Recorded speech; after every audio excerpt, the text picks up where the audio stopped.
Archaeological dig. I'm here at a place called the Herodian Quarters. Sorry about the dramatic lighting. I know it's a little harsh, but it helps you see better what's in the background because frankly it's dark in here. But this is a ruin of an ancient mansion that was probably lived in by a priest, a high priest, or a priestly family. If we were to remove the walls around here, you would be able to see down by the Temple Mount and the Western Wall, or the Wailing Wall as it's sometimes called, because it had a spectacular view of that part of the Temple Mount. This is called the Herodian Quarters because it was done during the time of the Herods, which means that this building was destroyed by the Romans in 70 AD. This building is one of the largest houses ever found here in Jerusalem. But the reason I'm showing you this is, well, a couple of reasons. First of all, it happens to be underneath a large building. If you want to find ruins in Jerusalem, even a place like this, which is a major, major historical renovation, it's a great museum, you have to go into the buildings.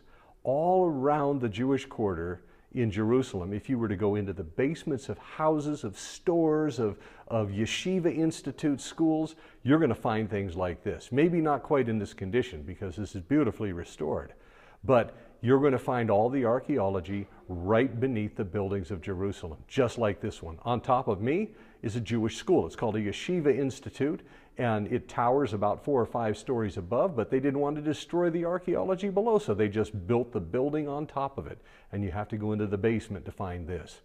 Well, this place is magnificent.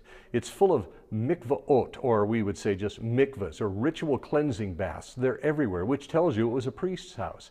It has motifs on the floor, mosaics with waves and colors on the walls that are frescoes that are in deep crimson red, which is very, very typical of the time of King Herod. Everybody wanted to do what the king did, and those were his emblems, that was his color. But this house also has an unusual feature. It has a huge room in it, and back in those days, constructing large rooms in houses was kind of a rare thing. Here they call it a reception area, but I find it a very interesting thing that if this was for a priest, then you could have had half the Sanhedrin, or the Jewish ruling council, meet in there if they wanted to. This place, being a high priest's house, a priest's house, whatever it might have been, is a possible, probable, maybe not, but a possible location where Jesus was brought on the night that he was betrayed and questioned by the Sanhedrin. A bag put over his head and he was beaten. Did it happen here? Nobody knows, and there's no way to know. But it gives you an idea of the type of place it was. Here in Jerusalem, the Herodian Quarters underneath the Yeshiva Institute, and it's huge. Gives you an idea of what things were like in Jesus' day, and it gives you an idea where to find the archaeology from that time if you ever come to Jerusalem. You gotta look in the basements, and here it is. God bless you.